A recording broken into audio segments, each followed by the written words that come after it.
Meditation retreat जो हिमालय में हो रही है, इसका चौथा दिन है। एक दिन पहले शुरू हो गई थी। इसमें हम प्रकृति के सानिध्य में यह रिट्रीट आयोजित कर रहे हैं और सानिध्य का अर्थ जो है सिर्फ वनों में जाना भर नहीं होता है। सानिध्य का अर्थ जो है उसमें रमना होता है। इस रिट्रीट में हम उसका प्रयास कर रहे हैं कि कैसे उसके साथ ठहराव आ जाए प्रकृति के साथ में।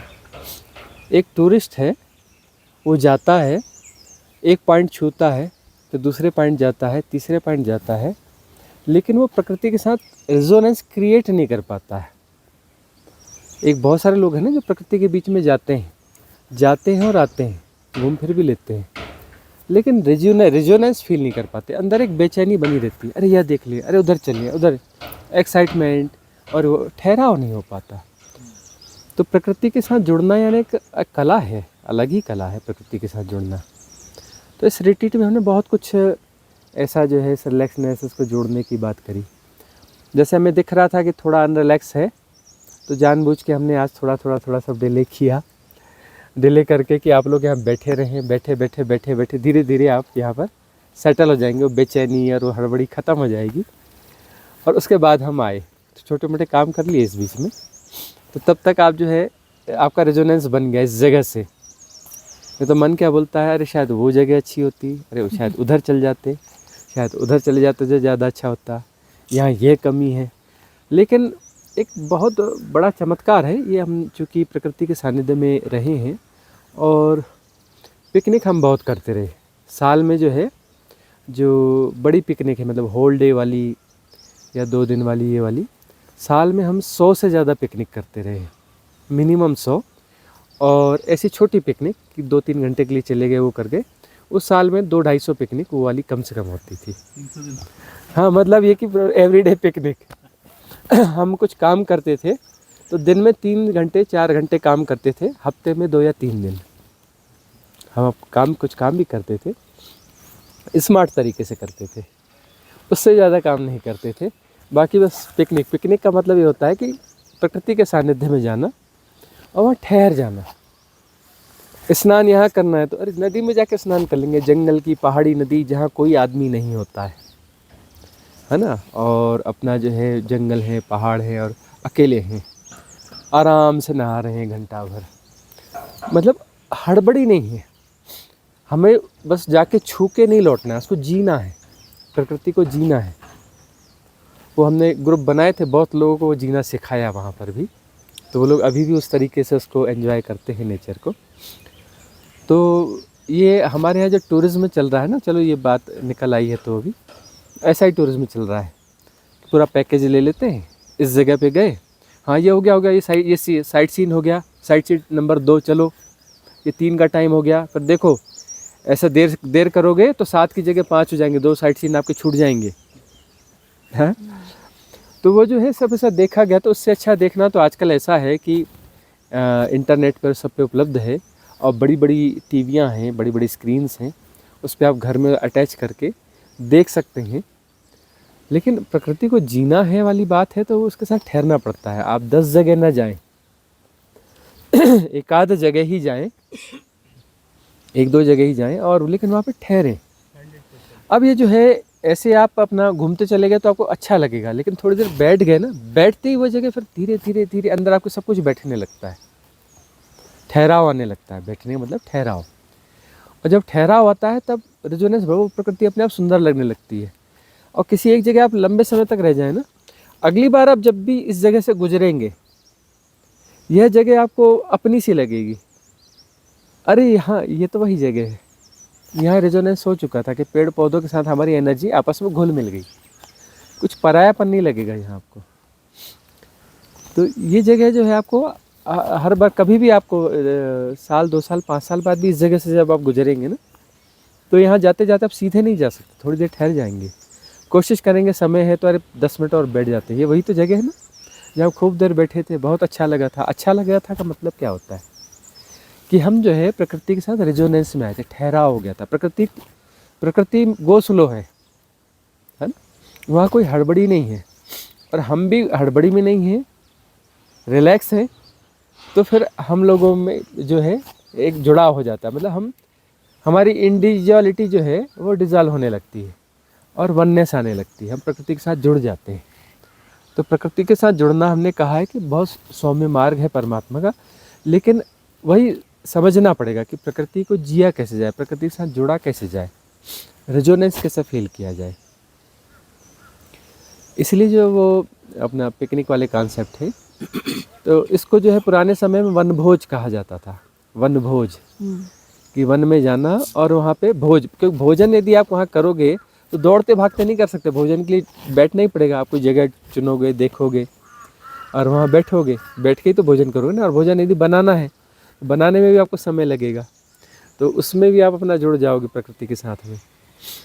तो प्रकृति के साथ आप जुड़ जाते हैं और ये बराबर लगा है ना, हाँ, प्रकृति के साथ आप जुड़ जाते हैं तो तब जो है प्रकृति के साथ प्रकृति अपना रहस्य खोलती है और उसके साथ में जो है वननेस होती है और वह ध्येय पूरा होता है कि हमने कहा प्रकृति परमात्मा का सबसे सौम्य द्वार है। तो सौम्य द्वार होगा कैसे? तभी ना होगा जब हम प्रकृति के साथ राइट रेजोनेंस में आ पाए। तो राइट रेजोनेंस विथ नेचर, यह जो है आज आपके लिए एक सूत्र दे रहे हैं, राइट रेजोनेंस विथ नेचर। तभी प्रकृति आपके लिए सहायक होती है, जब तक आप उससे राइट रेजोनेंस न बना पाए। ये टूरिज्म वाले जो अपना टूरिस्ट हैं और जो खूब प्राकृतिक जगहों पे जाते हैं, वो रेजोनेंस उसमें बहुत कम लोग कर पाते। कुछ लोग करते हैं, बहुत कम लोग कर पाते हैं। हमने देखा है कि जो खासतौर पर विदेशी टूरिस्ट है वो आते हैं तो रेजोनेंस करते हैं, वो एक जगह चुन लेते हैं, वहाँ बहुत समय तक रहते हैं एक ही जगह पर। वहीं आसपास वो ट्रैक करते रहते हैं, कोई अच्छी जगह लगी वहीं बैठ जाएंगे, वहीं सो जाएंगे, वो अपना खाना वहीं निकाल के खा लेंगे, कुछ कर लेंगे, जीते हैं। ये जो दौड़ भाग है ना, दौड़ भाग भारतीयों में ज़्यादा हो गई। मतलब जल्दी पहुंचना है और कहीं पहुंचना है, जल्दी और ज़्यादा, इसी को बोलते हैं एम्बिशन, महत्वाकांक्षा, मतलब जल्दी और ज़्यादा। एम्बिशन का क्या मतलब है? जल्दी और ज़्यादा। जल्दी और ज़्यादा में क्या होगा? आप क्या हो जाएंगे? मशीन। जल्दी और ज़्यादा कैसे होगा? मशीन से ही हो सकता है ना। हमको अपनी क्षमता से ज़्यादा काम करना है, मतलब मशीन, टेक्नोलॉजी। जल्दी और ज़्यादा, तो जल्दी और ज़्यादा में हम मशीन होने लगते हैं। तो जल्दी और ज़्यादा के चक्कर में नहीं पड़ना है। तो प्रकृति के सानिध्य में हम बैठते हैं तो जल्दी और ज़्यादा जो है गायब हो जाता है। वो जल्दी और ज़्यादा वाली जो दौड़ है वो गायब हो जाती है, क्योंकि प्रकृति जल्दी ज़्यादा के चक्कर में नहीं है। अपने समय पे ही उसमें फल आएंगे, ऋतु आए फल होए, उसके पहले अपना जो है फल नहीं होगा। और जितना होना है उतना ही होगा, गुणा भाग नहीं है, कभी कम होगा कभी ज़्यादा होगा। किसी साल फसल बड़ी अच्छी आती है, किसी साल कम आती है। और प्रकृति को कोई दिक्कत नहीं है उससे, जैसी आएगी आएगी, तो वो बैलेंस होता चलता है। इसीलिए हमने यहाँ रखा है। मतलब इस रिट्रीट में आपको सीखना है। जो लॉन्ग रिट्रीट में रहेंगे ना, वो लॉन्ग रिट्रीट में रहने वालों को जो है एक अलग ही चीज़ होने वाली है, अलग ही अनुभव होने वाला है। क्योंकि जो कम समय के लिए आएगा ना, वो मैं यह भी कर लूँ, मैं यह भी कर लूँ, मैं यह भी कर लूँ, वो ठहराव नहीं पैदा कर पाएगा, वह असली चीज़ को मिस कर जाएगा। क्योंकि उसके अंदर में वो बेचैनी रहेगी, वो असली चीज़ को मिस कर जाएगा। इसलिए हमने लॉन्ग रिट्रीट रखी है। ठीक है, कोई बात नहीं, इसमें 5-10 लोग 20 लोग ही हो पाएंगे लॉन्ग रिट्रीट वाले, 25 लोग हो पाएंगे एक दो फुल वाले। कुछ लोग ऐसे 15-20 दिन वाले हो पाएंगे, वो भी 15-20 लोग हो जाएंगे, ठीक है। लेकिन जो कम अवधि वाले हैं उन्हें भी धीरे धीरे फिर जैसा समझ में आएगा, दक्षिणा तो हम उन्हें दे ही देते हैं कि भविष्य में प्लान करें कुछ ऐसा कि लंबे समय तक प्रकृति के सानिध्य में रहना और बगैर हड़बड़ी के रहना, जल्दी और ज़्यादा को ड्रॉप कर देना।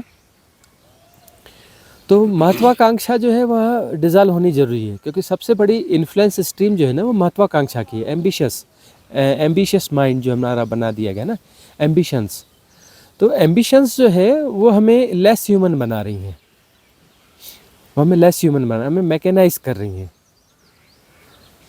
तो एम्बिशन से बचना। हम बच्चों को क्या सिखा रहे हैं? एम्बिशन, बेटा ये पढ़ लो, ये कर लो, वो कर लो, इतने % लाओ, फर्स्ट आना है, ये करना है, तब तुम टिक पाओगे, नहीं तो नहीं टिक पाओगे संसार में, ऐसा वैसा फलाना ढिकाना।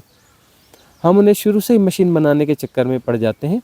अच्छा, सबसे बड़ी बात यह है कि 7 साल तक जो बच्चा है, 7 साल तक के बच्चे के लिए तो अपना ये दौड़ भाग, ये एम्बिशन वाली एजुकेशन तो होना ही नहीं चाहिए। 3-4 साल के बच्चे को बोलते बेटा क्या बनेगा? डॉक्टर बनेगा, इंजीनियर बनेगा। कितना बड़ा अत्याचार है, कितना बड़ा अन्याय है। उस बच्चे को आप करप्ट कर रहे हो। अब जो है, जो छोटा बच्चा, मतलब 7 साल तक जो बच्चा है, उसके भीतर जो इम्प्रिंट बनता है छोटे बच्चे के भीतर में, जो इम्प्रेशन आते हैं, वह इम्प्रेशन जो है उसको ज़िंदगी भर जो है ऑपरेट करते हैं। इसलिए 7 साल तक के बच्चे के साथ में बहुत अच्छा व्यवहार होना चाहिए। कुछ भी आपने जरा भी गलत कर दिया है तो वो मुक्त नहीं हो पाएगा, उससे मुक्त होना मुश्किल है। जो पैदा होने के बाद 7 साल के भीतर है जो कुछ होता है ना, उससे बच्चा मुक्त नहीं हो पाता है। इसलिए 7 साल तक बच्चे को जो है ना, सब कुछ खेल खेल में होना चाहिए, सहजता में होना चाहिए, सरलता। उसे सहजता और सरलता, उसमें सहजता सरलता है ही, उसकी सहजता सरलता को बनाए रखना चाहिए और कुछ छोटी मोटी व्यवहारिक चीज़ें सिखानी चाहिए। ये जो एम्बिशन वाली चीज़ें जो है ना, इसके चक्कर में ज़्यादा नहीं पड़ना चाहिए। कुछ बेसिक चीज़ें तो ज़रूर सिखाई जा सकती हैं कि कुछ नॉर्मल मैथमेटिक्स या कुछ चीज़ें, ताकि जो है उसका आगे का मैथमेटिक्स, वो बेस तो बनाना पड़ेगा, लेकिन वो खेल खेल में बनना चाहिए। वो गीजू भाई बाधेका जिनकी हम बात करते हैं, गुजरात के हुए हैं, तो उन्होंने जो है सन 1800 कुछ में ये कॉन्सेप्ट दिया था, जिसे पूरे यूरोप और अमेरिका और सब पूरी दुनिया ने अपनाया, भारत को छोड़कर, गीजू भाई बधेका के कॉन्सेप्ट को। तो ठीक है, वो जो है आपका बच्चों के साथ जो है दुर्व्यवहार नहीं होना चाहिए, बच्चों का लालन पालन ठीक से होना चाहिए। बच्चों को बचपन में आर्ट दो ना, बच्चों को गीत गाना सिखाओ, नृत्य करना सिखाओ, पेंटिंग सिखाओ, खेलना सिखाओ, आनंद सिखाओ, मौज सिखाओ। और जो है बच्चों को जो है कुछ ऐसी चीज़ें दो, ऐसी चीज़ें अपना दो जो व्यवहारिक जीवन में भी ज़रूरी हैं, लेकिन खेल खेल में, थोपो मत। ये एजुकेशन जो इतना भारी बस्ता उठा कर वो करते हैं, फिर 7 साल से 14 साल के बीच में बच्चों की एजुकेशन थोड़ी अलग डायमेंशन में चली जाती है। उसमें जो है बहुत ऐसा ध्यान रखना चाहिए कि अब बच्चा जो है एक अलग डायमेंशन में जा रहा है, तो अब जो है उसके बेस को बैलेंस करना है। अब उसको बैलेंस करना पड़ता है। 7 से 14 साल के बीच में एकदम राइट बैलेंसिंग देनी पड़ती है। वो बैलेंस जो है फिर उसके जीवन भर चलेगा। जो 7 साल के 14 साल के बीच में जो आप उसे बैलेंस देंगे ना, तब वो जीवन भर बैलेंस रहेगा। 7 साल तक उसको सहजता देनी है, 7 से 14 साल के बीच में उसको बैलेंस देना है, और उस बैलेंस को जो है फिर पूरी तरह से अमली जामा 7 से 21 साल के बीच में, और उसमें उसको सारा श्रम और ये और चैलेंजेस और सारा कुछ जो है ये देकर 21 साल में उसको पुख्ता करना पड़ता है। और 21 से 28 साल में दुनिया के सारे प्रैक्टिकल उसको करवा देने चाहिए, सारे प्रैक्टिकल उसको करवा देने चाहिए। असुरक्षा में और इसमें और सारी चीज़ों में उसको पूरी तरह से उतार देना चाहिए। असुरक्षा में तो 7 से 14 साल के बीच में भी उसको एजुकेशन में देना चाहिए कि कुछ इनसिक्योरिटी में, जा बेटा ये पहाड़ चढ़ जा, या जा उधर उतर जा, रिस्क वाली चीज़ें उसको देना चालू कर देना चाहिए। अरे कुछ नहीं होता। छोटे बच्चे को भी यही होना चाहिए कि अरे अरे गिर जाएगा, अरे ठहर जा, तो एकदम से चौंक जाता है, इंप्रेशन उसके दिमाग में हो गया, बड़ा भी हो गया, वो बिल्कुल साधारण सा है, लेकिन नहीं मैं गिर जाऊँगा। वो ज़रा सा पहाड़ उतरना है और बोलता है नहीं मैं गिर जाऊँगा। उसमें वह फिर कॉन्फिडेंस डेवलप ही नहीं हो पाता है। तो वह जो राइट एजुकेशन जो है बच्चों की होनी चाहिए। अब तो ठीक है, हम अपना देखें कि प्रकृति के सानिध्य में हम जाएंगे, प्रकृति के साथ थोड़ा ठहरेंगे, तो ये पुरानी जो हमारी समस्या है, ये समस्या हमारी पुरानी है कि हमने ठीक से जिया नहीं है ना जीवन। हमारे बचपन और उसके जीवन में कुछ समस्याएं हैं, उसको हमने भोगा है, उसको क्लियर करना है।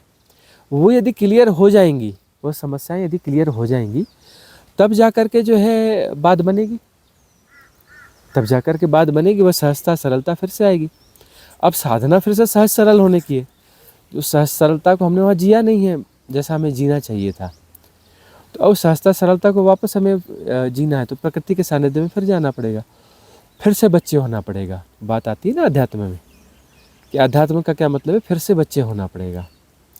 फिर से यदि हम बच्चे हो जाते हैं, फिर से यदि हम बच्चे हो जाते हैं, तो फिर बात बन जाएगी, वही सहज सरल हो जाएंगे।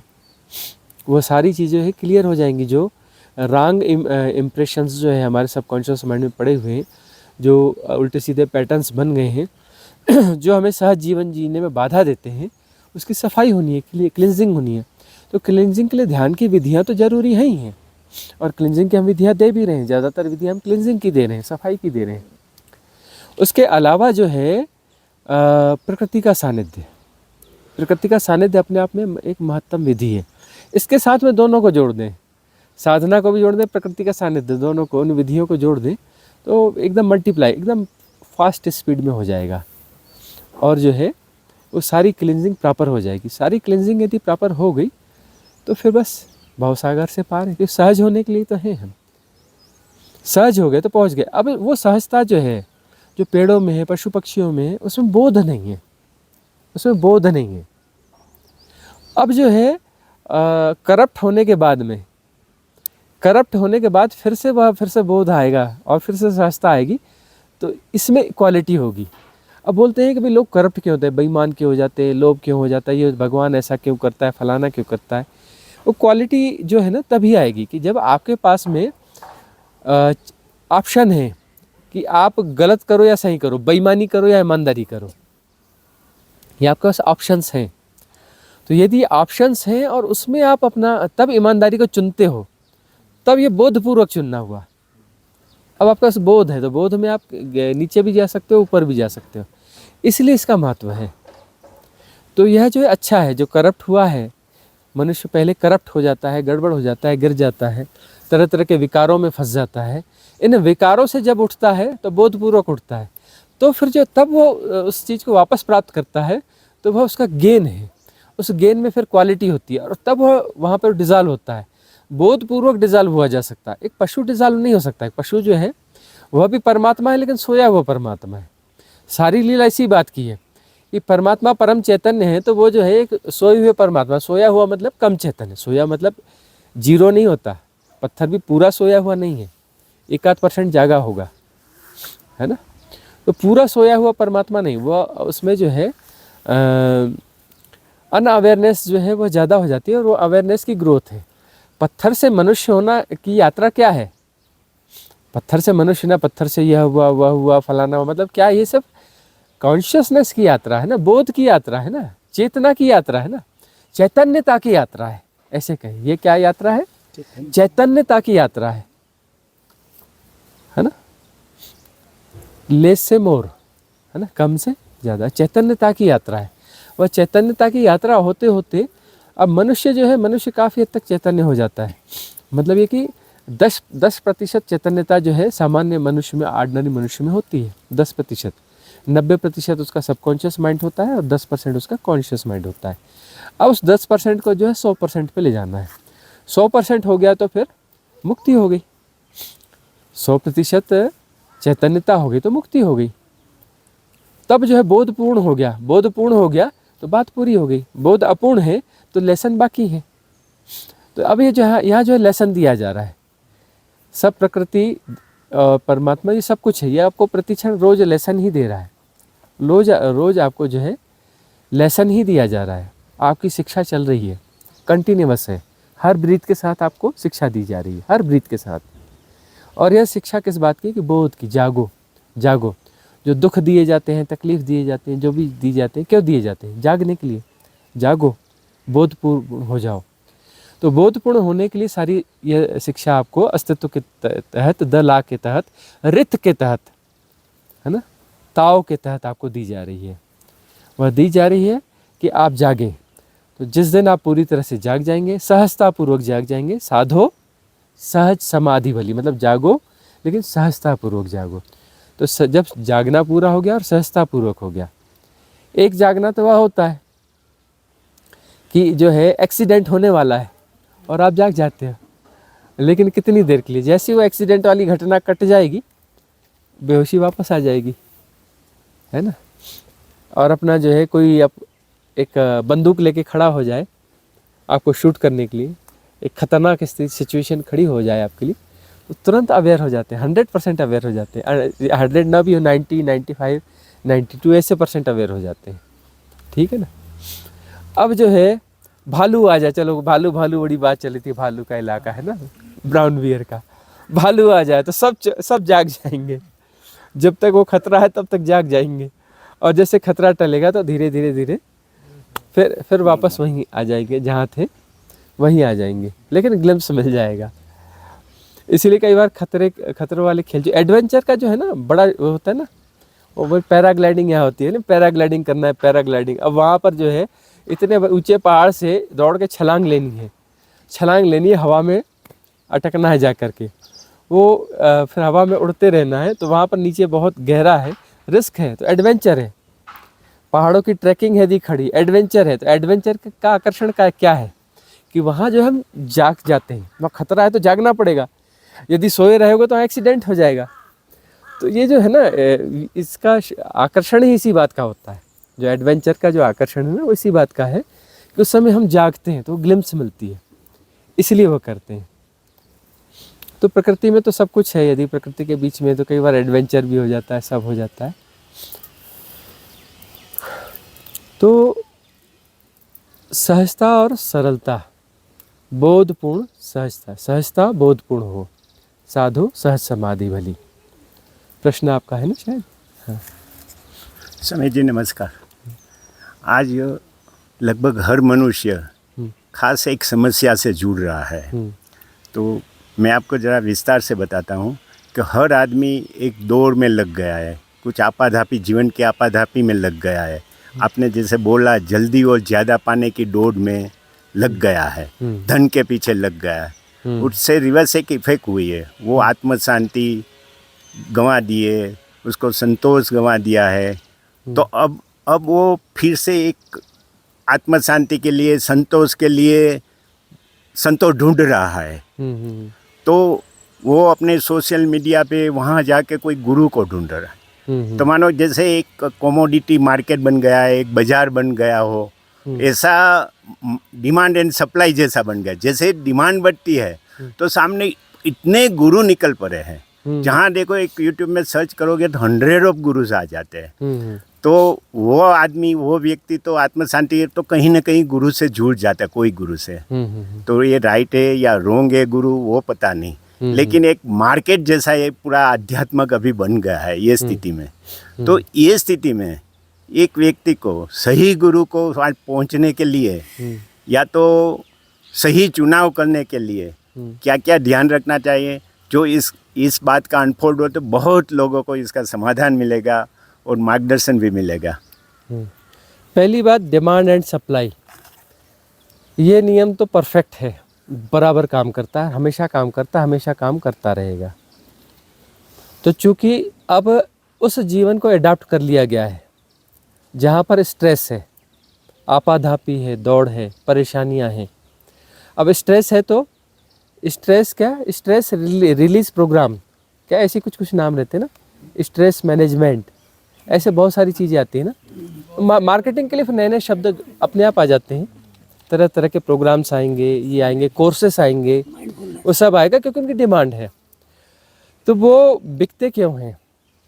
एक्चुअली क्या है, बहुत सारे लोगों को जो है ना एक्चुअली वही चाहिए होता है, उन्हें असली धर्म नहीं चाहिए होता है।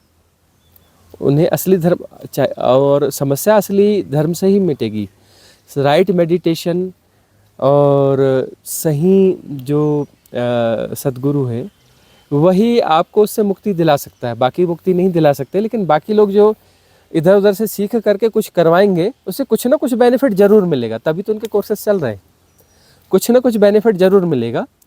तो वो एलोपैथी वाला ऐसा कुछ ऐसे रहते हैं ना, हमने कुछ बहुत सारे मजाक सुने हैं। कुछ पुराने डॉक्टर रहते हैं, उनके जो पेशेंट रहते हैं, उनके फैमिली डॉक्टर होते हैं, उनकी बीमारियों का इलाज करते रहते हैं। वो ऐसा इलाज करते हैं कि थोड़े थोड़े ठीक होते रहे, पूरे कभी ठीक ना हो, ताकि उनकी दुकानदारी चलती रहे। तो अच्छा, लेकिन वो तो ठीक है उनके पास, ये इन लोगों के पास तो पूरा इलाज है भी नहीं, ये पूरी तरह से ठीक नहीं कर सकते, क्योंकि इनके पास खुद को ही नहीं घटा है, तो दूसरे को क्या दे पाएंगे, है ना। तो अभी जो है वह सब उतना सीख लेते हैं कहीं से, और वह स्किल डेवलप कर लेते हैं। वो भी स्किल डेवलपमेंट वाला प्रोग्राम है, उनकी स्किल डेवलप हो गई, वो वाली वो डेवलप कर ली। और वैसे मोटिवेशंस और वो सारे स्ट्रेस रिलीज प्रोग्राम्स वगैरह, और वो पैकेज और कोर्सेस जो है सेल करना चालू कर देते। तो ये सब चलता रहेगा। हालांकि एनी हाउ ये सब चलता रहेगा, लेकिन जिसकी प्यास है वह वहाँ रुकेगा नहीं, वह बढ़ेगा, आगे ज़रूर बढ़ेगा, और वह सर्च करता रहेगा। यह आप ज़रूर देखते हैं कि लोग जो है, बहुत ज़्यादातर लोग जो है वो 5, 10, 20 ऐसे चैनल को फॉलो करते रहते हैं। 5-10 को फॉलो करते हैं, 10 को फॉलो करते हैं, बहुत सारे को फॉलो करते रहते हैं। अब जो है, जैसे हमसे जुड़ने के बाद जो है, अभी 1000 से भी ज़्यादा लोगों ने हमें खबर की है। 1000 शायद अब कितने लोगों ने खबर की है, बाकी ने नहीं करी है। तो 1000 से ज़्यादा लोगों ने खबर करी है कि हम जो है स्पिरिचुअल चैनल में एक ही देखते हैं और आपका देखते हैं, दूसरा हम देखते ही नहीं है, हमने सब बंद कर दिया है। ऐसे 1000 से ज़्यादा लोगों ने हमें सूचना दी है। तो अब जो है उन्हें अब उतनी यह सूचना क्यों दी है, क्योंकि वो ऑलरेडी बहुत कुछ सर्च कर चुके हैं, बहुत कुछ देख चुके हैं, बहुत कुछ भोग चुके हैं, बहुत कुछ जी चुके हैं। अब जो है उनका, इसके बाद में उनकी वह खोज पूरी हो गई। अब उनको समझ में आ गया कि अब जो है दूसरी जगह जाने की ज़रूरत नहीं है ना। अब जो है पानी का विज्ञापन देख करके प्यास बुझाने की ज़रूरत नहीं है। अरे यह विज्ञापन अच्छा है पानी का, यह विज्ञापन अच्छा है, इसमें देखो कितना सुंदर पानी दिख रहा है, उसकी ज़रूरत नहीं है। पानी मिल गया, असली पानी मिल गया। अब जो है वो किसी एडवर्टीजमेंट वाले पानी की ज़रूरत नहीं है। तो यह वजह तो चलता रहेगा, इसको कभी रोका नहीं जा सकता। और वो सही है या गलत का सवाल नहीं है। देखो, डिमांड एंड सप्लाई है। अब डिमांड है तो सप्लाई हो रही है, तो उसको आप गलत कैसे बोलोगे, वह चलता रहेगा। और यह मेधा, यह इंटेलिजेंस जो है सबके पास है। यदि उसकी पात्रता है, उसकी पात्रता यदि ज़्यादा है साधक की, वह क्यों फंसेगा, वहाँ से निकल आएगा ना। अब हमारे पास जो आए हैं 99% वो लोग हैं जो दूसरी जगहों से घूम फिर कर आए हैं, और एक जगह से नहीं, 5, 10 जगह, 20 जगह, 25 जगह, इतनी जगहों से घूम फिर कर आए हैं। कुछ जगह वो डायरेक्ट नहीं भी गए हैं, कुछ जगह सिर्फ वर्चुअल माध्यम से जुड़े हैं, लेकिन ऐसे भी बहुत सारी जगहों से जा कर के फिर हमारे पास आ रहे हैं। और जो बहुत भटकने के बाद जो आएगा वही हमारे पास आ पाएगा, उसकी पात्रता वहाँ विकसित हो रही है। मतलब ऐसा नहीं है कि वह व्यर्थ है, भले वो इस पूरे स्किल्ड तरीके से 100% बिजनेस हो रहा है वहाँ, भले वहाँ 100% बिजनेस हो रहा है, बावजूद उसके वहाँ पर से कुछ ना कुछ मिलेगा। अब जो है स्कूल में जो बहुत सारे टीचर्स पढ़ाते हैं, वो क्या करते हैं, वो पढ़ के आते हैं और वो पढ़ा देते हैं, किताब में तो मौजूद है ही है। अब जो है वो पढ़ाने के ढंग भी हम देखें तो ज़्यादातर टीचर्स के बिल्कुल एवरेज ढंग होते हैं, लेकिन उस एवरेज में ही बच्चा कुछ सीख तो लेता ही है, आगे बढ़ ही जाता है। ज़्यादातर तो उसकी खुद की मेहनत ही होती है ना। उसमें यह हो जाता है कि भाई इतने बजे आना ही पड़ेगा, वो पढ़ना ही पड़ेगा, उस बहाने वो जो है अपनी रीडिंग स्टार्ट कर लेता है, छोटा मोटा उसको सपोर्ट मिल जाता है, और वो जो है स्कूल से सीख के निकलता है सीख जाता है ना स्कूल से। जबकि गौर से देखा जाए तो ज़्यादातर टीचर्स जो है बस एवरेज टीचर्स ही होते हैं, तो भी बच्चे सीख लेते हैं ना। तो अब वो वहाँ तो टीचर्स हैं, तो टीचर्स कहीं से कुछ भी सिखा रहे हैं, उसमें बहुत सारी गलत चीज़ें भी सिखा रहे हैं, क्योंकि उन्हें सही का पूरा पता नहीं है। 100% सही कोई भी टीचर नहीं सिखा सकता, कि उसे सही गलत का पता ही नहीं है। तो वो 100 चीज़ें बताएगा तो बहुत अच्छा टीचर भी होगा, तो 20-25 गलत चीज़ें उसमें आ ही जाएंगी। अब जो है कहीं पर गुरु या सदगुरु है, वहीं से आपको 100% मिलेगा। 24 कैरेट जो है आपको गुरु या सदगुरु से ही मिलेगा, क्योंकि वहाँ हैपनिंग हो रही है, वहाँ जो है ऊपर से आ रहा है, वहाँ पर कोई अपना मिलावट नहीं है, वहाँ मिलावट वाला कोई रोल नहीं है। और यहाँ तो सब मिलावट ही है, इधर का उधर का सब मिक्स करो, एक बनाओ खिचड़ी और परोस दो। तो ये समस्या तो अपना चलती ही रहेगी। और ठीक है, समस्या के अपने फ़ायदे भी हैं। ज़रूरत होगी तभी तो है ना, अस्तित्व में उसकी ज़रूरत है, बैलेंस ही तो हो रहा है ना अस्तित्व में। भाई स्ट्रेस है तो उसको बैलेंस करने की ज़रूरत है, अस्तित्व में है तो गलत थोड़े ना है। लेकिन जिसकी योग्यता बढ़ती जाएगी वो आगे बढ़ते जाएगा, फिर जहाँ तक पहुँचना है उसको वहाँ तक अपने आप पहुँच ही जाएगा। ऊपर नहीं जा रहा है, वहीं फंसा हुआ है, मतलब उसकी योग्यता नहीं ना, उसकी पात्रता नहीं ना, उसकी प्रायोरिटी नहीं है। उसकी प्रायोरिटी स्ट्रेस को थोड़ा ठीक करना है ताकि वो ज़्यादा धन कमा सके, स्ट्रेस को राइट बैलेंस करना है ताकि बिजनेस को बहुत अच्छे से वो ऑपरेट कर सके, है ना। स्ट्रेस को रिलीज करना है, लेकिन दौड़ में बने रहना है, उस दौड़ में और ज़्यादा एफिशिएंसी डेवलप करनी है, अपनी क्वालिटी उसमें और डेवलप करनी है, उस दौड़ को और अच्छा करना है। इसीलिए उसको स्ट्रेस रिलीज का प्रोग्राम चाहिए ना, स्ट्रेस मैनेजमेंट का प्रोग्राम उसको इसीलिए चाहिए। तो उसकी पात्रता नहीं है धर्म की, उसकी पात्रता उसी की है, तो वो वहीं फंसा रहेगा। जिसको धर्म की समझ है, राइट इंटेलिजेंस उसके पास है, तो वो आगे भी बढ़ेगा और आगे बढ़ेगा। इस प्रकार से सब चलता रहेगा। स्वामी जी, साथ में एक दूसरी भी बात जानने की है। हमने देखा है, हम भी 3-4 जगह संगठन में ध्यान करके आए हैं आपके पास। हाँ। तो इस दौरान हमने देखा है कि बहुत से लोग की अच्छी स्थिति होती है, हाँ। अच्छी तरह से ध्यान करते हैं, अच्छा ज्ञान होता है, बहुत अच्छी स्थिति है, पर अचानक ही वो पूरा छोड़ देते हैं, ध्यान वगैरह सब छोड़ के जैसे हो रहे छूट जाते हैं। मेरा एक फ्रेंड है, वो हमारे सामने ही रहते हैं, तो वो ओशो के साथ जुड़े हुए थे, उसकी स्थिति बहुत अच्छी थी। उसने आज से 40 साल पहले योग वशिष्ठ वो सब ये अष्टावक्र सब बुक भी पढ़ी थी, अच्छा ध्यान भी लगता था। अचानक ही जो उसने ध्यान छोड़ दिया। आज भी हम जब ऐसे रिट्रीट में जाएंगे ना, तो हमें ये इन्वाइट करते हैं, इधर आओ खाना खाओ, हम वो बात करते। उसके घर जाते हैं तो ध्यान की, आत्मज्ञान की यही बात करते, पर ध्यान से नहीं जुड़ते। वो पहले बहुत अच्छा ध्यान करते। उसकी वाइफ है, वो बोल रही थी कि उसका ध्यान ऐसा लगता था कि हम उसको टच करते ना तो जोर से करंट लग के हम दूर चले जाते थे, इतना ध्यान। पर आज वो ध्यान से जुड़े, ध्यान करते नहीं है। तो वो क्यों होता है ऐसा? वही है कि मन हावी हो जाता है। अपनी प्रायोरिटीज जो है ना, अपनी प्रायोरिटीज को जांचते रहना चाहिए। अपनी प्रायोरिटीज को जो है ना जांचते रहना चाहिए कि हमारी टॉप प्रायोरिटी परमात्मा है या नहीं है। अब जिन मित्र की आप बात कर रहे हैं, वह मित्र जो है एक सदगुरु से जुड़े हुए थे, किसी ऑर्डिनरी से तो जुड़े हुए नहीं थे, इस युग के महानतम सदगुरु से जुड़े हुए थे, ठीक है ना। और उन महानतम सदगुरु से जो भी उनको ध्यान की विधियां मिली, वह भी बड़ी शानदार विधियां थी, परफेक्ट विधियां मिली उनको। वो आश्रम में रह चुके थे, आश्रम में भी रह चुके।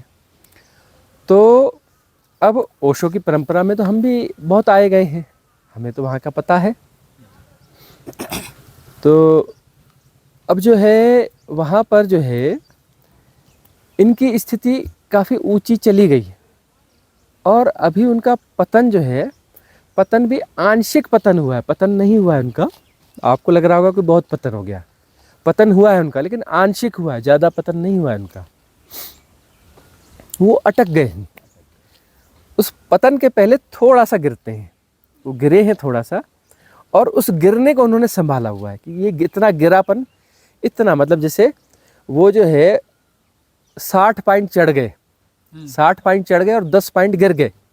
अब उन्होंने 50 पर अपने आप को फिक्स करके रखा है कि इस 50 से ऊपर भी नहीं जाना है और नीचे भी नहीं जाना है, इससे ऊपर भी नहीं जाना है और इससे नीचे भी नहीं जाना है, और उसको मैनेज कर रहे हैं। और यदि वो बाय द वे फिर से किसी सदगुरु के शरण में आ जाए और फिर हो जाए, तो वो पहले दिन ही 60 में हो जाएंगे, दूसरे दिन 70 में हो जाएंगे, तीसरे दिन 80 में हो जाएंगे, या पहले दिन पता चला कि वो 100 में भी ना चले जाएं। वो अब खतरनाक स्थिति में, एक खतरनाक स्टेज में है, वो डेंजर जोन में। कभी भी उनको आत्मज्ञान हो सकता है, कभी भी उनको आत्मज्ञान हो सकता है, और वो डिज़ॉल्व होने के लिए तैयार नहीं है। हाँ, मतलब उनका परमात्मा जो है वो वाला परमात्मा था जो बड़ा दयालु है, बड़ा कृपालु है। उस परमात्मा के साथ बैठा जा सकता है, थोड़ी गपशप की जा सकती है, उसके पैर दाबे जा सकते हैं, उससे थोड़ी बातचीत की जा सकती है, वो वाला परमात्मा है उनका। उनकी हाइपोथीसिस में कोई प्रॉब्लम है और वो हाइपोथीसिस उनको अटका रही है। उनको ये था कि हम जो है जब परम समाधि में जाएंगे तो परम समाधि घटेगी और हमको बड़ा मजा आएगा। मतलब हम तो होंगे ही ना, परम समाधि तो होगी लेकिन हम तो होंगे ही ना, और परम समाधि का मजा ले रहे होंगे ना। अब समाधि की इनकी स्थिति आ रही है, लेकिन वो कह रहे हैं कि भाई हम नहीं होंगे तो मतलब क्या है? समाधि में जाने वाला, समाधि में जाने के बाद हम नहीं होंगे तो समाधि का मतलब क्या है? वो इस स्टेज पे आ गए हैं। आज तो सुबह समाधि तो उन्हें घट सकती है। आज सुबह उनसे बात हुई। हाँ पहली बार मैंने बोला कि वो व्यास, उनके सरनेम व्यास है, किरीट व्यास करके। मैंने बोला कि पहली बार मैं आपको दिखा रही हूँ, किसी को फ़ोन नहीं किया, ये हमारा दिखाया आसपास का, सब दिखाया। और फिर बहुत खुश हो रहे थे, बहुत खुश हो रहे थे। तो मुझे बोला कि आप जो भी अनुभव करो, गुरुजी से जो भी मिले वो आके शेयर करना ज़रूर है। और कहाँ है गुरुजी? मैंने बोला अभी आ रहे हो। फिर हमारी ये होटल भी दिखाई, आसपास का वातावरण ठीक दिखाया। है। तो इतने खुश हो रहे थे कि लगे कि वो ऐसे यहाँ है, ऐसे खुश हो रहे। मगर हम बोलते हैं कि रोज 5 मिनट हम आते हैं आपके साथ, चलो हम ध्यान करते हैं। नहीं, हाँ बस वो हमने बता रहे हैं आपने ना, जो बोला बिल्कुल सही बोला। हम बता रहे हैं उनकी स्थिति ऐसी है हाँ ऐसा ही है। कि वो 60 पे पहुंचने के बाद 50 पे जानबूझकर गिरे हैं और 50 पे आके अटक गए हैं। अब जो है 50-50 में अटके हैं, हाँ जी, है ना, कि इसके नीचे भी नहीं जाना है, इसके ऊपर भी नहीं जाना है। और ऊपर जिस दिन ये जाना चाहे उसी दिन छलांगे लगेंगी, सेम डे छलांगे लगेंगी इनकी। बाय द वे वो इस रिट्रीट में होते तो जो है हमारा काम हल्का करके जाते, एक नया बुद्ध जो है यहाँ पर मौजूद हो जाता। हाँ जी। स्वामी जी ऐसे बहुत लोग देखा है कि हाँ, हाँ। अच्छी स्थिति होने के बाद जैसे वो बता रहे थे कि मैंने पूछा कि क्यों आपने ध्यान छोड़ दिया, तो उसने कि एक बेटी हुई तो बेटी वो के सब चक्कर में पड़ गए। बेकार की बातें, वो झूठे जस्टिफिकेशन है। हाँ बराबर। फियर है, वो लास्ट फियर है, क्योंकि वो उस दशा में है जहाँ पर जो है आखिरी भ्रांतियाँ जो है गिरती हैं। भ्रांतियाँ ही तो है ना, सेपरेशन क्या है, कोई सच है? भ्रांति है ना। डर किससे रहे कि ये भ्रांति बची रहनी चाहिए। अरे मैं कौन है? मैं कोई है क्या कहीं पर? मैं को कोई ढूंढ के लाना मिलाना, भाई मैं किसी मैं से मिलना चाहता हूँ, ले आना। कहीं कोई मैं मिलेगा तो ले आना, हमको मिलना है किसी मैं से ना। मैं बात कराऊंगा। कहीं मिले तो वो अमेजन वगैरह में मिलता हो तो वहाँ से थोड़ा पार्सल वार्सल मंगवा दो मैं का ना, एक आध। हाँ, अमेजन सब बेचता है ना, मैं भी बेचता होगा ना। तो वो जो सेपरेशन है, वह जो सेपरेशन है, उस सेपरेशन को डिज़ॉल्व होने की स्थिति में जो लास्ट सेपरेशंस हैं, उसको डिज़ॉल्व करने के लिए जो है एक अलग किस्म के साहस की ज़रूरत पड़ती है। वहाँ पर गुरु की ज़रूरत पड़ती है, सरेंडर। वहाँ गुरु की ज़रूरत पड़ती है और वहाँ संभालने की ज़रूरत पड़ती है। वो इसलिए वो जो ओशो ने कहा है कि लाइव सदगुरु की ज़रूरत है, हम कई बार काटते रहे इस बात को, ज़बरदस्ती काटते रहे। अरे कोई ज़रूरत नहीं है, साधना चलती रहती। कोई साधना तो चलती है बगैर गुरु के, लेकिन यहाँ पर जीवित सदगुरु की ज़रूरत यहाँ पड़ती है। यहाँ पर बहुत ज़्यादा ज़रूरत पड़ती है जब अंतिम छलांग लगने वाली हो, धक्का लगाने के लिए। हाँ, अंतिम धक्का लगाने के लिए बड़ी ज़रूरत है। हालांकि बाकी साधक भी यदि जीवित सदगुरु के शरण में हैं तो उनकी ग्रोथ तो होनी है, प्रॉपर होनी है, सब होनी है, लेकिन उस कंडीशन में बहुत ज़्यादा ज़रूरी है, वहाँ बहुत ज़रूरी है, वहाँ सदगुरु का सानिध्य ज़रूरी है। और वहाँ पर जो है वो आखिरी धक्का वहाँ पे लगता है, और वो जो है बार बार बचेंगे, बातें खूब करेंगे, हाँ आना चाहता हूँ ये और वो, आना तो है ही है, लेकिन है ना एक बड़ा ज़रूरी काम आ गया है, अगली बार देखते हैं, अगली बार ज़रूर। पोस्टपोनमेंट। हाँ, ऐसा क्यों होता है लास्ट में जरूरत पड़ती है? लास्ट में जो सेपरेशन है ना, लास्ट का सेपरेशन है, उसमें आपका कहना है कि क्यों ज़रूरत पड़ती है। अरे लास्ट का सेपरेशन इतना थिन है, लेकिन थिन तो है, लेकिन उसके बाद कुछ बचता नहीं ना। अब तक तो ये था ना कि अरे ये गया, लेकिन हम तो कहीं ना कहीं तो है, मैं चला गया हूँ बचा है, हूँ चला गया है बचा है। उनका तो मैं जा चुका है ना, जिस किरीट भाई की बात करें, उनका मैं तो डिज़ॉल्व हो चुका है, हूँ भी लगभग डिजॉल्व हो ही चुका होगा, वो ज़बरदस्ती हूँ में आए होंगे, ज़बरदस्ती घुसे होंगे हूँ में, हूँ भी उनका जा चुका है, ज़बरदस्ती घुसे होंगे, इजनेस को जी रहे हैं वो, है ना, वो जी रहे हैं इजनेस को। अब इजनेस को डिजॉल्व करना है, इजनेस को डिजॉल्व करना है और घुसे पड़े हैं हूँ में, है ना। तो अब जो है वो डिजॉल्व बहुत आसान है उनका, उनका हूँ भी डिजॉल्व हो जाएगा, इजनेस भी डिजॉल्व हो जाएगी। तो वो जो है कहीं ना कहीं हम अपने आप को किसी तल पे, क्योंकि यह प्रश्न जो है ना बहुत सारे गहरे साधक करते हैं, अरे भाई हम कहीं ना कहीं तो रहेंगे ना, आखिर में कहीं ना कहीं तो बचेंगे ना। अब बचेंगे का मतलब क्या बचेगा, झूठ ही तो बचेगा ना। सत्य क्यों नहीं होना चाहते भाई पूरी तरह से, थोड़ा झूठ क्यों बचाना चाहते हो। अब दूध है, बोलते नहीं ना दूध में एक बूंद तो होगा ना, एक बूंद ही जहर सही, एक बूंद जहर से क्या हो जाएगा। अरे एक बूंद जहर यदि है ना, लीटर भर दूध में एक बूंद जहर भी होगा, 50 लीटर दूध में 100 लीटर दूध में भी एक बूंद यदि वो तगड़ा वाला जहर होगा तो दूध तो जहरीला ही हो जाएगा ना। तो अपने उस एक बूंद को बचाना चाहते हैं, कुछ तो बचे, हमें तो पता चलना चाहिए। अब ये जब पता चलना चाहिए तो वहाँ पर द्वैत होगा तभी तो पता चलेगा ना। अब मैं परमात्मा ही हो गया तो मुझे क्या पता चलेगा परमात्मा होने का। यदि मैं हूँ और परमात्मा अलग है तब मैं परमात्मा का पता कर सकता हूँ। यदि मैं ही परमात्मा हूँ तो मुझे अपने होने का कैसा पता चलेगा, भाई मैं तो परमात्मा हूँ ना। यदि मैं परमात्मा हूँ तो मुझे अपने परमात्मापन का कैसे पता चलेगा। तो बोलते नहीं नहीं नहीं, हमें परमात्मा नहीं होना है, हमें परमात्मा से मिलना है, हमें परमात्मा के साथ बैठ के ताश खेलना है, परमात्मा के साथ बैठ के गपशप करनी है, परमात्मा के पैर दबाने हैं, उसके साथ वॉक पे चल जाना है, उसके साथ पिकनिक प्रोग्राम करेंगे परमात्मा के साथ में। तो यह बात है, लेकिन हमें नहीं होना है जी परमात्मा। परमात्मा से दोस्ती जरूर करनी है, हमें परमात्मा नहीं होना। परमात्मा से एक स्टेप नीचे, है ना। जैसे बोले गुरुजी आप है ना, आपके जैसे हम शिष्य हैं तो उसे परमात्मा हो जाएंगे, तो परमात्मा के शिष्य हो जाएंगे, दोस्त हो जाएंगे, कुछ हो जाएंगे, उनके फैमिली मेम्बर हो जाएंगे, लेकिन परमात्मा नहीं होना है।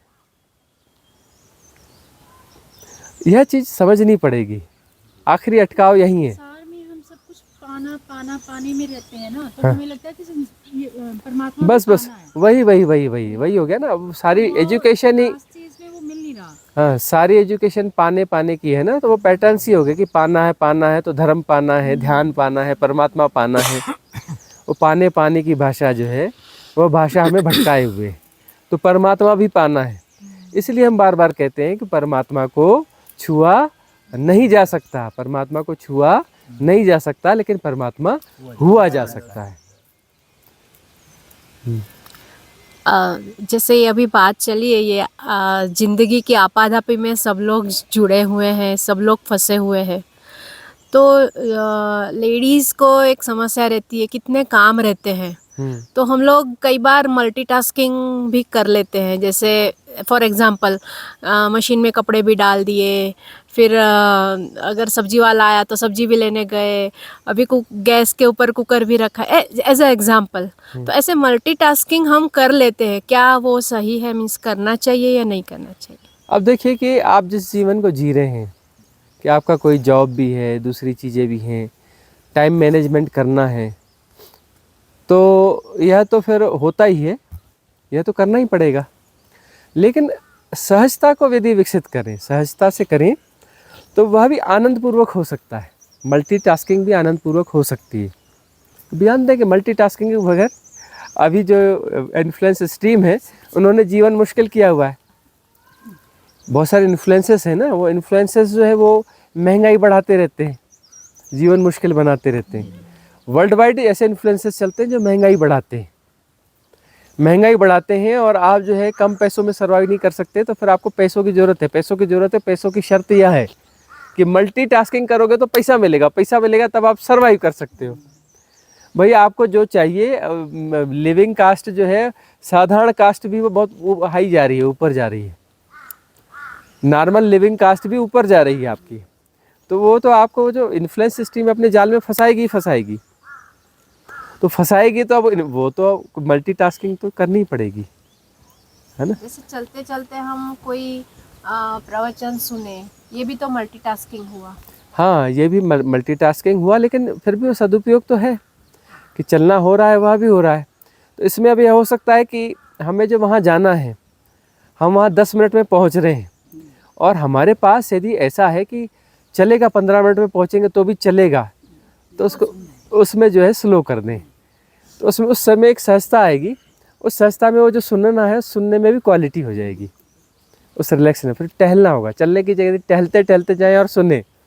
चलते चलते जाएंगे तो मन बटा हुआ है, और टहलने में मन नहीं होता, टहलना अपने से हो रहा होता है। एक चलना होता है, एक टहलना होता है ना। सफर का भी पता नहीं चलेगा। हाँ, उसमें वो पता नहीं चलेगा। और टहलने के साथ में यदि सुन रहे हैं तो फिर वह बैलेंस हो जाएगा, वो बैलेंस हो जाएगा। तो उस बैलेंस को ढूंढना पड़ेगा, बैलेंस को ढूंढना है। मल्टीटास्किंग में भी बैलेंस को ढूंढना है। मल्टीटास्किंग चल रही है तो उस मल्टीटास्किंग में बीच में एक चीज़ और जोड़ लें। 4 काम है तो 5वां भी जोड़ लें। काम ना जोड़ें, 5वीं चीज़ जोड़ लें, 5वां काम नहीं। गीत गाते हुए गीत गाते हुए मल्टीटास्किंग करें, है ना। अगला क्वेश्चन राकेश गुरुजी मोहन जी। प्रणाम। हाँ। जैसे गुरुजी देखते हैं कि सामान्य मनुष्य में आपने बोला कि 10% उनका सबकॉन्शियस माइंड होता है, 90% उनका अनकॉन्शियस माइंड रहता है। तो जैसे हमने देखा है कि जैसे अब चेस प्लेयर है, 14 साल का प्रबंधन करके है, या जो और प्लेयर होते हैं जब वो कुछ अचीव करते हैं, एक्स्ट्रा ऑर्डिनरी जो अचीवमेंट होती है उनकी, तो क्या उनकी पूरे जो उनकी साधना होती है, या उनकी वो एक कॉन्शियसली ज़्यादा अवेक होते हैं वो दूसरे सामान्य वो पूर्व जन्मों की साधना के कारण ही होती है। जो पूर्व जन्म की साधना जिनकी ज़्यादा रहती है ना, तो उनमें ऐसे बहुत सारे स्किल डेवलप हो जाते हैं। ये जो बड़े बड़े प्लेयर हैं, आर्टिस्ट हैं, ये हैं वो हैं, इनके पूर्व जन्मों की साधनाएं होती हैं। वे आर्टिस्ट हैं तो आर्टिस्ट का मतलब वो ज़्यादा सहज सरल है, तभी तो आर्ट उनमें आ रहा है ना। आर्ट तो सहजता से ही आता है, और वो सहजता से वो आया हुआ आर्ट ही जो है वह स्वांतः सुखाय होता है, परमात्मा के निकट होता है, उसकी वैल्यू होती है। हो सकता है मार्केट उसकी वैल्यू न करे, लेकिन उसकी वैल्यू होती है। वह वैल्यू एक अलग किस्म की वैल्यू है। मार्केट के हिसाब से उसकी वैल्यू हो ना हो एक अलग मैटर है। दूसरी बात जो है उसको उतना उसके अवार्ड मिले ना मिले, और उसका दुनिया में नाम हो ना हो, वह महत्व नहीं रखता। लेकिन जो आर्टिस्ट है, ठीक ठीक आर्टिस्ट है, तो वह जो सहज आर्टिस्ट है, वो पिछले जन्मों में किसी साधना हुई तो साधना से सहजता आई, तो जिसमें सहजता आती ना, उसमें आर्ट अपने आप आता है। तो जो सहज जीवन में है ना, तो उसको कुछ ना कुछ अपने सबके भीतर आर्ट है, अपने आर्ट को ढूंढना चाहिए। यह बात सब निकल के आती है। अब आजकल उसी बातों को अब नए ढंग से बोला जाता है कि आपकी हॉबीज़ क्या हैं, अपनी हॉबी डेवलप करो। आइए धर्म से ही बातें हैं, आप जिसको मार्केटिंग के हिसाब से नए ढंग से प्रस्तुत किया जाता है। हाँ, और किसी का क्वेश्चन था ना, कृष्णा जी का क्वेश्चन है। गुरुजी बहुत बहुत धन्यवाद। आपने पहली बार चूज़ किया है खजार में प्रोग्राम रखने का, और ये हमारा सौभाग्य है कि हमें वो चांस मिला। हम बहुत लकी समझ रहे हैं अपने आप को, और thank you very much.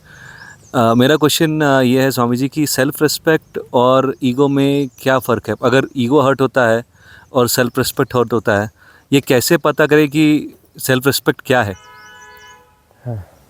Self respect वह होती है, कोई व्यक्ति 10 रोटियां खा रहा है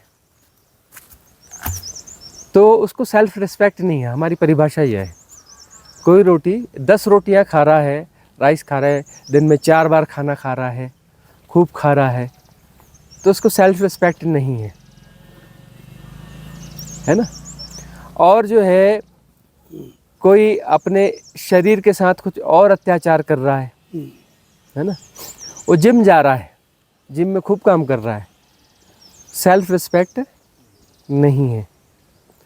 कोई जो है उसके पास खूब सारी डिग्रियां हैं और नई नई डिग्रियां ढूंढ रहा है, नई और पढ़ाई कर रहा है, ज़बरदस्ती की ज़रूरत है नहीं, ऐसी पढ़ाई कर रहा है जिसका कोई दुनिया में महत्व है कोई, और उसकी ज़रूरत है नहीं, ज़बरदस्ती की कर रहा है।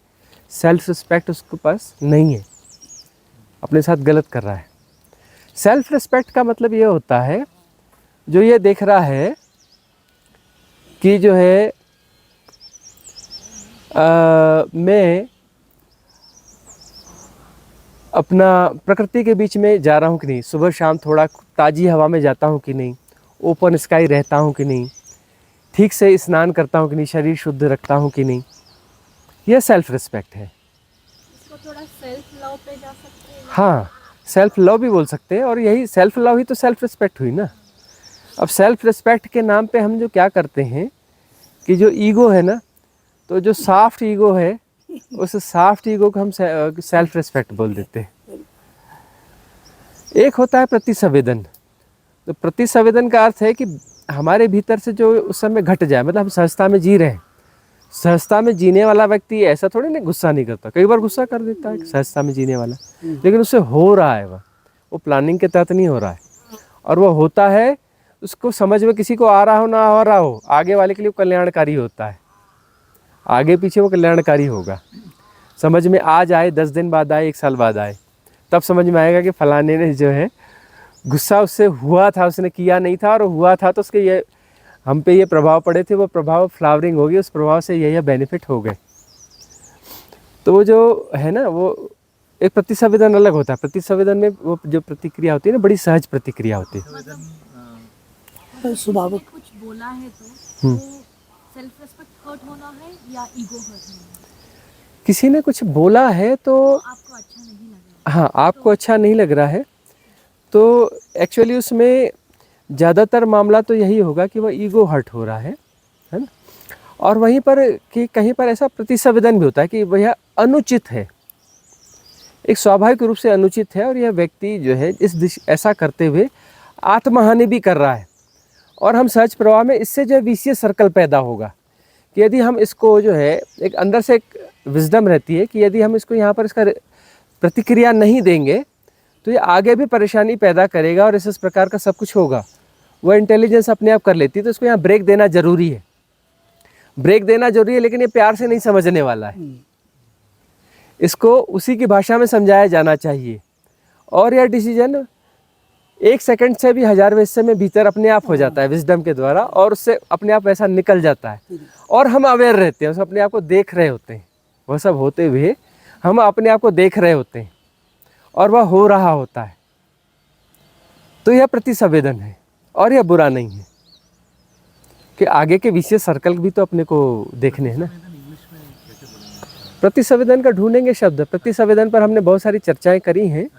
इस शब्द को अनफोल्ड करते हुए हमने लगभग 2.5 से 3 घंटे से ज़्यादा प्रतिसंवेदन के शब्द के बारे में बोल चुका है, क्योंकि प्रतिसंवेदन शब्द को हम स्टेबल कर रहे हैं, नई अर्थों के साथ, नई डेफिनेशंस के साथ, है ना, उसको फिर से वैल्यू दे रहे हैं, उसको स्थापित कर रहे हैं। बहुत सारे नए शब्दों को हम स्थापित कर रहे हैं, उसमें प्रतिसंवेदन को भी हम स्थापित कर रहे हैं। स्वाभाविक है, उसको हम ठीक से कई तरीके से हमने किया है, तो वो आता चला जाएगा। स्वाभाविक, हाँ, स्वाभाविक प्रतिक्रिया कह सकते हैं। स्वाभाविक, सहज स्वाभाविक प्रतिक्रिया, सहज स्वाभाविक प्रतिक्रिया जिसकी प्री प्लानिंग नहीं है, जिसकी प्री प्लानिंग नहीं है, तो वह जो है प्रतिसंवेदन होगा। सहज स्वाभाविक प्रतिक्रिया जिसकी कोई प्री प्लानिंग नहीं है।